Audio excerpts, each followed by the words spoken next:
देख रहे हैं संसद टीवी। नमस्कार, स्वागत है आप सभी का। मैं हूं आपके साथ अमृता चौरसिया। आज की खबर में बात होगी राष्ट्रीय अंतर्राष्ट्रीय सुर्खियों की, आर्थिक जगत और खेल जगत के समाचार। लेकिन सबसे पहले नजर हेडलाइंस पर। संसद के शीतकालीन सत्र की तारीखों का ऐलान। 7 से शुरू होकर 29 दिसंबर तक चलेगा सत्र। 23 दिन के सत्र में होंगी 17 बैठकें।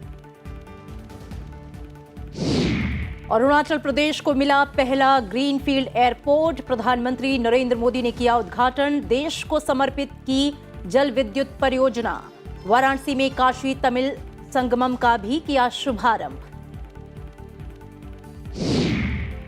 कोई भी संगठन या देश अकेले आतंकवाद को नहीं हरा सकता। नो मनी फॉर टेरर की समापन समारोह में गृह मंत्री का संबोधन। आतंकवाद से मुकाबले के लिए साझा प्रयास पर जोर। गुजरात विधानसभा चुनाव के दूसरे चरण के लिए 1112 नामांकन वैध। चुनाव प्रचार में जुटे पार्टियों के दिग्गज। प्रधानमंत्री नरेंद्र मोदी का वापी में रोड शो। और कतर में फीफा वर्ल्ड कप की शुरुआत कल से। खिताब के लिए भिड़ेगी दुनिया भर से आई 32 टीमें। उद्घाटन समारोह में शामिल होंगे उपराष्ट्रपति जगदीप धनखड़।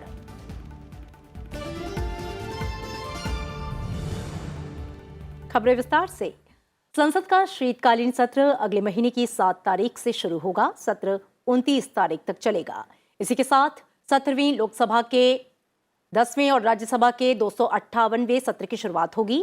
संसदीय कार्य मंत्री प्रहलाद जोशी के मुताबिक 23 दिन के इस सत्र में 17 बैठकें होंगी।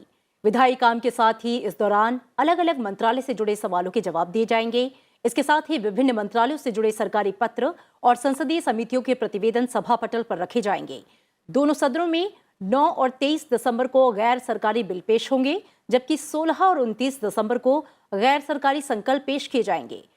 उन्होंने उम्मीद जताई है कि इस सत्र में विपक्षी कार्य सुचारू रूप से होंगे।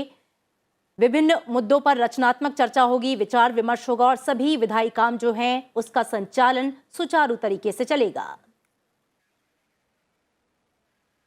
प्रधानमंत्री नरेंद्र मोदी ने वाराणसी में काशी तमिल संगमम समारोह का उद्घाटन किया। काशी तमिल संगमम को संबोधित करते हुए उन्होंने कहा कि काशी तमिलनाडु संस्कृति सभ्यता के कालातीत केंद्र हैं। दोनों क्षेत्र संस्कृत और तमिल जैसी विश्व की सबसे प्राचीन भाषाओं के केंद्र भी हैं। प्रधानमंत्री ने कहा कि हमारे पास दुनिया की सबसे प्राचीन भाषा तमिल है। आज तक ये भाषा उतनी ही पॉपुलर है। यह हम 130 करोड़ देशवासियों की जिम्मेदारी है कि हमें तमिल की इस विरासत को बचाना भी है, उसे समृद्ध भी करना है। उन्होंने कहा कि एक ओर पूरे भारत को अपने आप में समेटे हमारी सांस्कृतिक राजधानी काशी है, तो दूसरी ओर भारत की प्राचीनता और गौरव का केंद्र हमारा तमिलनाडु और तमिल संस्कृति है। प्रधानमंत्री नरेंद्र मोदी ने कहा कि यह संगम भी गंगा यमुना के संगम जितना ही पवित्र है। हमारे देश में संगमों का बड़ा महत्व रहा है। नदियों और धाराओं के संगम से लेकर विचारों और विचारधाराओं के ज्ञान, विज्ञान और समाजों संस्कृतियों के संगम का हमने जश्न मनाया है। इसलिए काशी तमिल संगमम अपने आप में विशेष है, अद्वितीय है। प्रधानमंत्री ने कहा कि काशी और तमिलनाडु दोनों ही शिवमय हैं और शक्तिमय हैं। हमारे यहाँ ऋषियों ने कहा है, एको अहम बहुश्याम, अर्थात एक ही चेतना अलग अलग रूपों में प्रकट होती है। काशी और तमिलनाडु के कॉन्टेक्स्ट में इस फिलॉसफी को हम साक्षात देख सकते हैं। काशी और तमिलनाडु दोनों ही संस्कृति और सभ्यता के टाइमलेस सेंटर्स हैं। दोनों क्षेत्र संस्कृत और तमिल जैसी विश्व की सबसे प्राचीन भाषाओं के केंद्र हैं। काशी में बाबा विश्वनाथ है, तो तमिलनाडु में भगवान रामेश्वरम का आशीर्वाद है। काशी और तमिलनाडु दोनों शिवमय है, दोनों शक्तिमय है। एक स्वयं में काशी है, तो तमिलनाडु में दक्षिण काशी है। काशी कांची के रूप में दोनों की सप्तपुरियों में अपनी महत्ता है। प्रधानमंत्री नरेंद्र मोदी ने डोनी पोलो हवाई अड्डे का उद्घाटन किया, जो अरुणाचल प्रदेश में पहला ग्रीनफील्ड हवाई अड्डा है। इस मौके पर एक जनसभा को संबोधित करते हुए प्रधानमंत्री ने कहा कि संपर्क और ऊर्जा बुनियादी ढांचा पूर्वोत्तर क्षेत्र के लिए विकास की एक नई सुबह लाएगा। उन्होंने कहा कि लंबे समय से पूर्वोत्तर की उपेक्षा की जाती रही है, जबकि विकास के मामले में आज इस क्षेत्र को सर्वोच्च प्राथमिकता दी जाती है। प्रधानमंत्री ने कहा कि पहले सीमावर्ती इलाकों की बस्तियों को आखिरी गांव माना जाता था, लेकिन अब उन्हें पहला गांव माना जाता है। उन्होंने कहा कि पिछले 8 वर्षों में पूर्वोत्तर में 7 हवाई अड्डे बनाए गए। फरवरी 2019 में इस एयरपोर्ट का शिलान्यास हुआ था और ये सौभाग्य मुझे मिला था। और आप तो जानते हैं, हम एक ऐसा वर्क कल्चर लाए हैं जिसका शिलान्यास हम करते हैं, उद्घाटन भी हम ही करते हैं। अटकाना, लटकाना, भटकाना वो समय चला गया। लेकिन मैं बात और करना चाहता हूं। 2019 फरवरी में मैंने इसका शिलान्यास किया था। अब 2019 मई में चुनाव आने वाले थे।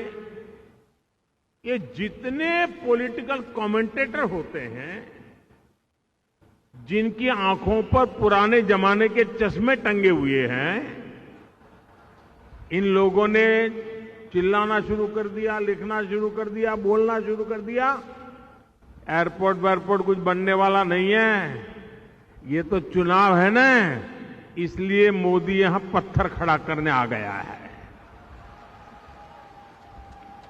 और यहां हो रहा है नहीं, हर चीज में उनको चुनाव नजर आता है। हर चीज के अंदर किसी भी अच्छे काम को चुनाव के रंग से रंग देने की फैशन हो गई है। इन सब लोगों को आज इस एयरपोर्ट का उद्घाटन एक करारा जवाब है, उनके मुंह पे तमाचा है।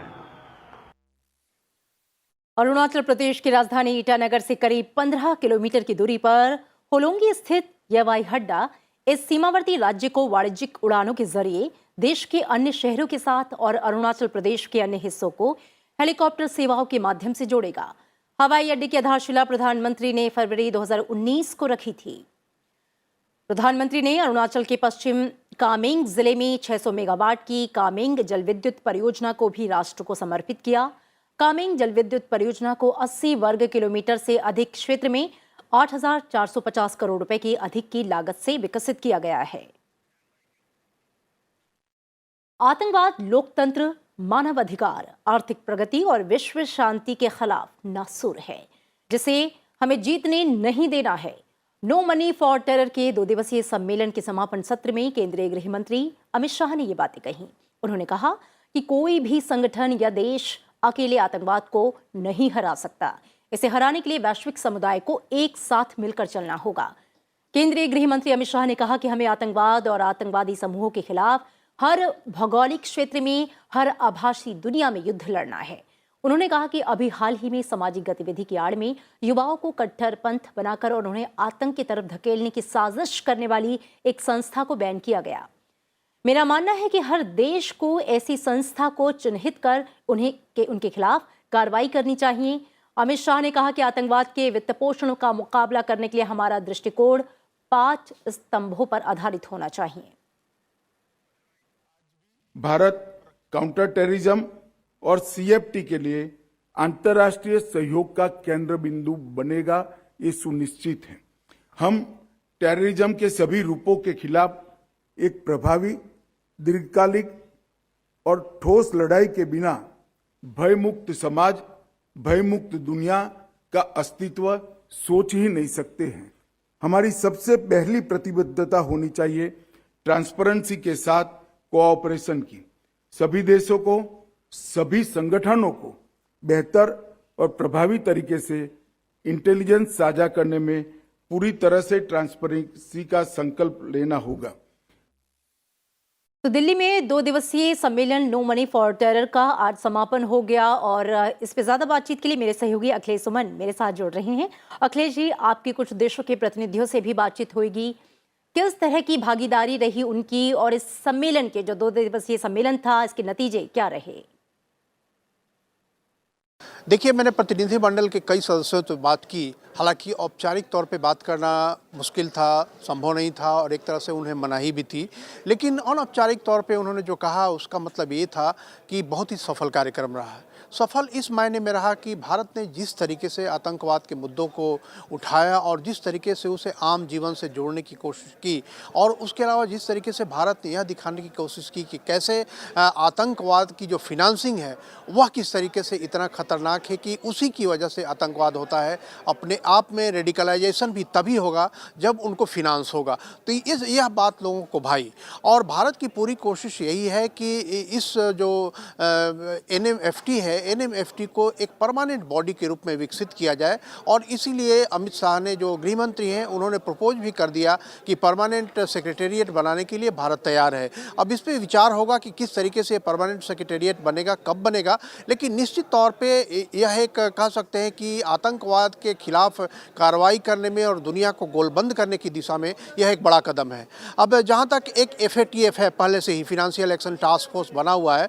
फिनेंशियल एक्शन टास्क फोर्स भी बहुत प्रभावी संगठन के रूप में उभरा है, उसमें दुनिया के तकरीबन सभी देश शामिल हैं। ये जो अभी संगठन है NMFT, इसमें अभी तक सभी देश शामिल नहीं हुए हैं। लेकिन जो प्रतिनिधिमंडल का अगर बनावट देखेंगे तो प्रतिनिधिमंडल में चाहे वो नॉर्थ अमेरिका हो, चाहे साउथ अमेरिका हो, चाहे अफ्रीका हो या लैटिन अमेरिका हो, या एशिया के जो विभिन्न पार्ट है, जैसे मध्य एशिया है, दक्षिण एशिया है, साउथ ईस्ट एशिया है, इन सारे जगह से प्रतिनिधि आए, तो निश्चित तौर पे ये कह सकते हैं कि आतंकवाद के खिलाफ भारत ने जो पहल ली है और इसे और आगे बढ़ाने के लिए और इसे और पुख्ता करने के लिए तकरीबन सभी देश एकमत नज़र आते हैं। और भारत की कोशिश ये होगी कि जैसे FATF जो है ज़्यादा मनी लॉन्ड्रिंग पे जोर देता है, भारत की कोशिश होगी कि फिनांसिंग का जो मामला है, कम्बैटिंग टेरर फिनांसिंग, उस पर ज़्यादा जोर दे, ताकि ये और ज़्यादा गहराई से हो और ज़्यादा ग्राउंड पे चीज़ों को रोकने में, आतंकवाद के खिलाफ कार्रवाई करने में और आतंकवाद के जो जड़ है उसे खत्म करने में मदद करेगा। बिल्कुल अखिलेश जी, इन मायनों में कहा जा सकता है कि सम्मेलन जो है वो सफल रहा। शुक्रिया आपका इस जानकारी के लिए। और अब बातचीत कर लेते हैं विधानसभा चुनाव से जुड़ी खबरों की।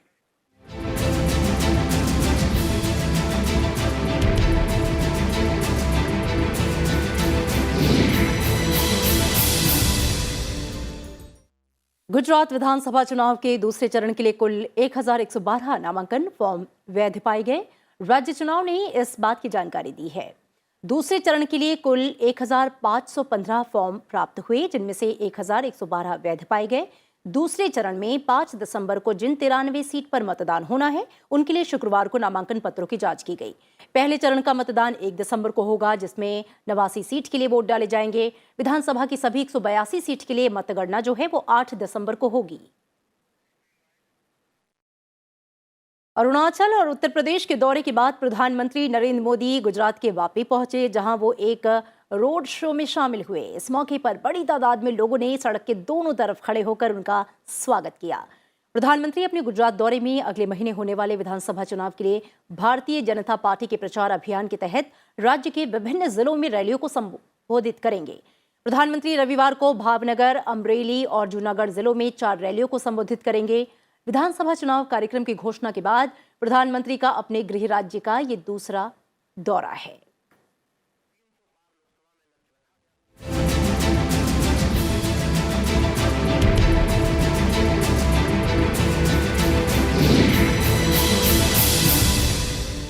और अब कुछ और अहम खबरें। एक दिन के राजस्थान दौरे पर गए उपराष्ट्रपति जगदीप धनखड़ ने झुंझुनू जिले के खेतड़ी से स्वामी विवेकानंद संदेश यात्रा को हरी झंडी दिखाकर रवाना किया। 7 जनवरी 2023 तक चलने वाली ये संदेश यात्रा 50 दिन में राजस्थान के 33 जिलों में जाएगी और स्वामी विवेकानंद के विचारों का व्यापक प्रचार प्रसार करेगी। कार्यक्रम को संबोधित करते हुए उपराष्ट्रपति ने कहा कि युवाओं को स्वामी विवेकानंद के जीवन चरित्र से प्रेरणा लेनी चाहिए। स्वामी विवेकानंद का भारत विविध एकता का एक सपना था, जो आज साकार हो रहा है। उपराष्ट्रपति ने संबोधन में स्वामी विवेकानंद के शिकागो के धर्म संसद में दिए गए उनके ओजपूर्ण भाषण का भी जिक्र किया। भारत ने बहुत ही कठिन काल में अर्जित किया है, उसका फायदा हर भारतीय को तो मिला है, पर पूरी दुनिया में इसकी सराहना है। इस यात्रा का मुख्य लक्ष्य होगा कि राजस्थान के हर जिले में जाकर विवेकानंद जी के वो वाक्य सभी के कानों में, दिल दिमाग में गूंजने चाहिए। आई कोट, ये विवेकानंद जी के शब्द हैं, उस समय के शब्द हैं जो आज भी सार्थक हैं। उन्होंने कहा था, उठो, जागो और तब तक न रुको जब तक लक्ष्य सिद्ध न हो जाए। मेरा भी यही आह्वान है। और इधर लोकसभा अध्यक्ष ओम बिरला अंतर्राष्ट्रीय गीता महोत्सव 2022 के उद्घाटन के अवसर पर हरियाणा के कुरुक्षेत्र पहुंचे। लोकसभा अध्यक्ष कुरुक्षेत्र में ब्रह्म सरोवर के पास हो रही श्री राम कथा में शामिल हुए और राम कथा सुनी।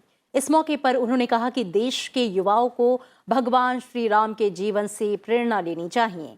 इस दौरान हरियाणा के मुख्यमंत्री मनोहर लाल खट्टर भी मौजूद रहे।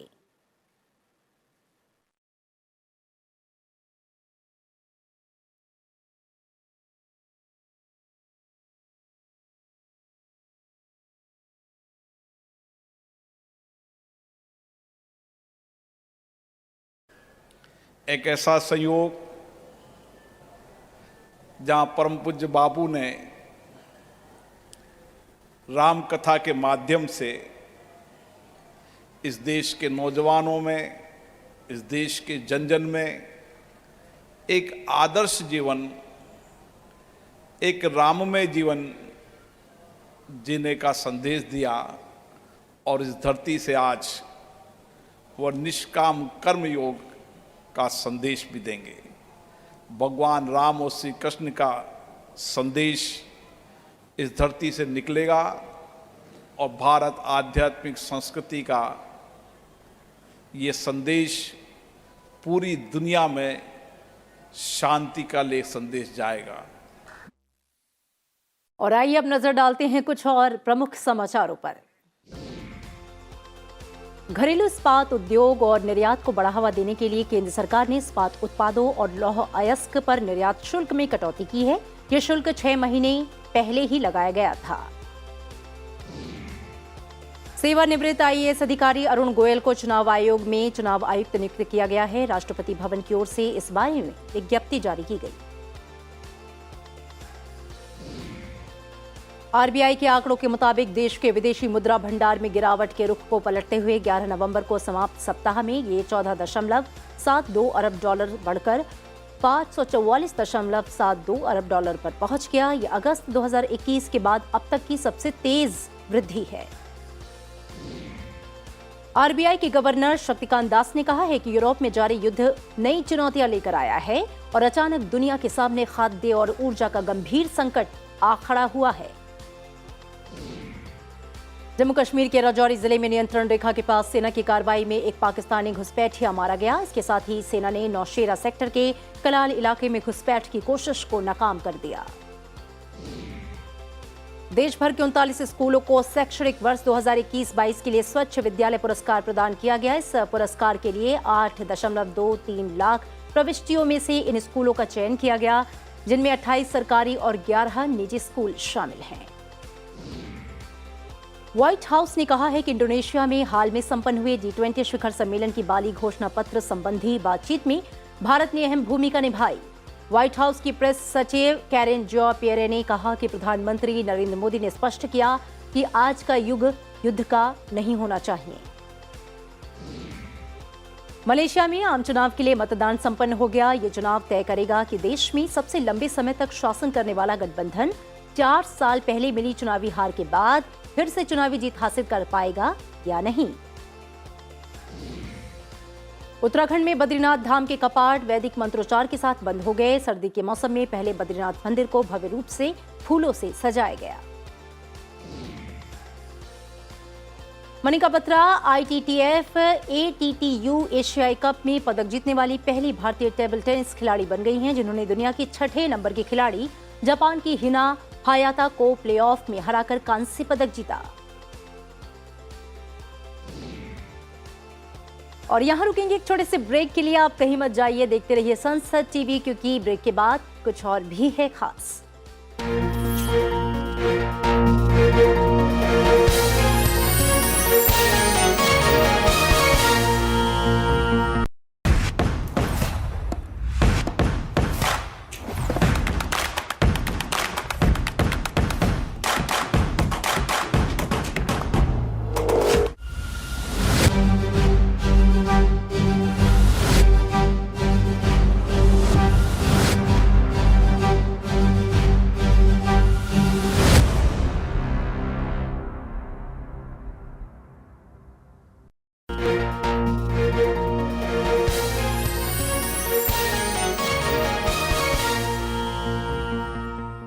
स्वागत है आपका संसद टीवी में। आप देख रहे हैं आज की खबर। बढ़ते हैं आगे और अब नजर राज्यों से जुड़ी खबरों पर।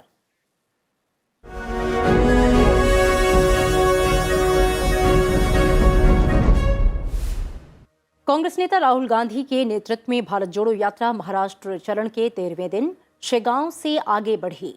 पूर्व प्रधानमंत्री इंदिरा गांधी की जयंती के मौके पर पदयात्रा में बड़ी संख्या में महिलाएं शामिल हुईं। उत्तराखंड के मुख्यमंत्री पुष्कर सिंह धामी ने चंपावत में प्रथम सीमांत प्रवर्तीय जनपद बाल विज्ञान महोत्सव 2022 का शुभारंभ किया। उन्होंने कहा कि उनकी सरकार कोशिश कर रही है कि देश और दुनिया की तकनीक के साथ हमारे राज्य के बच्चे आगे बढ़ें। गुवाहाटी उच्च न्यायालय ने इस बात पर जोर दिया है कि भले ही कोई एजेंसी किसी बेहद गंभीर मामले की ही जांच क्यों न कर रही हो, किसी के मकान पर बुलडोजर चलाने का प्रावधान किसी भी आपराधिक कानून में नहीं है। जम्मू कश्मीर पुलिस ने आतंकी संगठन द रेजिस्टेंस फ्रंट द्वारा पत्रकारों को धमकी दिए जाने के मामले में 10 स्थानों पर छापा मारा। छापेमारी घाटी के श्रीनगर, अनंतनाग और कुलगाम जिलों में की गई। नागपुर के वायुसेना नगर में एयरफेस्ट 2022 का आयोजन किया गया, जिसमें वायुसेना के विमानों ने करतब दिखाए। सूर्य किरण एरोबेटिक को लेकर लोगों में खासा उत्साह दिखा। नौसेना दिवस के पहले कोलकाता में 2 दिन तक आगंतुकों के लिए युद्धपोत INS खंजर तैनात किया गया। इसे कोलकाता के खिदिरपुर बंदरगाह पर तैनात किया गया। राष्ट्रीय राजधानी में आज इस मौसम की सबसे सर्द सुबह रही और न्यूनतम तापमान 9 डिग्री सेल्सियस दर्ज किया गया, जो सामान्य से 3 डिग्री सेल्सियस कम है। जम्मू कश्मीर के कई इलाकों में भारी बर्फबारी के बाद न्यूनतम तापमान माइनस से नीचे चला गया। कश्मीर में भी शीतलहर चल रही है। मौसम विभाग के मुताबिक यहां अगले 24 घंटे में बर्फबारी और बारिश हो सकती है।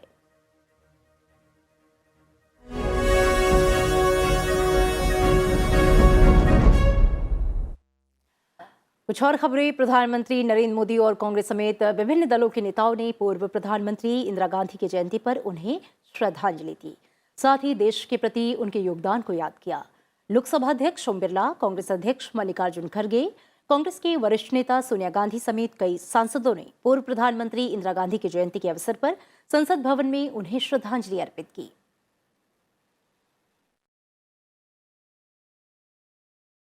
पार्टी अध्यक्ष मल्लिकार्जुन खड़गे और पूर्व अध्यक्ष सोनिया गांधी ने शक्ति स्थल पहुंचकर इंदिरा गांधी की समाधि पर पुष्पांजलि अर्पित की।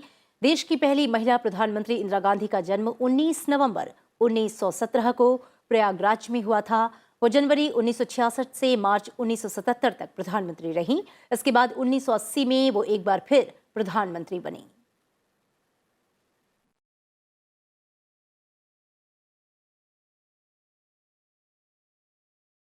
और अब खेल की खबर। फुटबॉल की सबसे बड़े टूर्नामेंट की शुरुआत 20 नवंबर से होने जा रही है और इस बड़े टूर्नामेंट का फाइनल जो है वो 18 दिसंबर को खेला जाएगा। फीफा वर्ल्ड कप में कुल 32 टीमें हिस्सा लेंगी। उपराष्ट्रपति जगदीप धनखड़ कल होने वाले उद्घाटन समारोह में भारत का प्रतिनिधित्व करेंगे। पहली बार कतर में आयोजित हो रहे फीफा वर्ल्ड कप में टीमों को 8-8 के 4 ग्रुपों में बांटा गया है। इसमें अच्छा प्रदर्शन करने वाली टीमों के बीच टॉप 16 में जंग होगी। इसके बाद 8 टीमें क्वार्टर फाइनल के लिए एक दूसरे से भिड़ेंगी। फाइनल मुकाबला 18 दिसंबर को खेला जाएगा। ऑस्ट्रेलिया के वैज्ञानिक कोरल रीफ को बचाने की कोशिश कर रहे हैं। हर रोज की तरह चलते चलते आपको छोड़ जाते हैं इसकी तस्वीरों के साथ। इसका लुत्फ उठाइए। दीजिए इजाजत, रखिए अपना ख्याल, देखते रहिए संसद टीवी। नमस्कार।